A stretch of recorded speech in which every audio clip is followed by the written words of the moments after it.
বাবা, জানো, আমারও খুব কষ্ট হয় যখন দেখি কেউ হাসি মুখে বাবা বলে ডাকে আর আমি চুপচাপ দাঁড়িয়ে থাকি।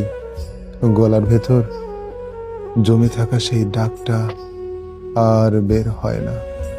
বাবা, একটা ডাক আছে আমার বুকের ভেতর, যেটা প্রতিদিন জন্মায়, কিন্তু ঠোঁট পর্যন্ত আসার আগেই ভেঙে যায় নীরবে। তুমি নেই, এই কথাটা মানতে পারি না এখনো, কারণ চোখ বন্ধ করলেই মনে হয় তুমি ঠিক পাশেই আছো। শুধু আমি ডাকলেই বলবে, কিরে, কি হয়েছে বাবা?